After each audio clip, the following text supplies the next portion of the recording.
सोबत योगीजी, खरं तर दुसऱ्यांदा संधी पाहायला मिळते, बरीच अटीतटीची लढाई तुमच्या इथे देखील पाहायला मिळाली. नाही, अटीतटीची म्हणणार नाही मी. उलट जनतेने मागच्या निवडणुकीला मला जवळपास 13,500 मताधिक्य दिलं होतं.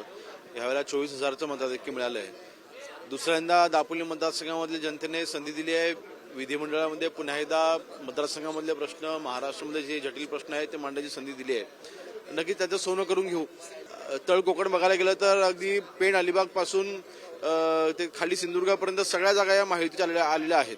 फक्त एक गुहागडची जागा ती पण फक्त 2,800 मतांनी भासवलं जातो हे निवडून आलेले आहेत. ती देखील जागा आम्ही 100% जिंकलो असतो, परंतु काही तिथे काही गोष्टी घडल्या.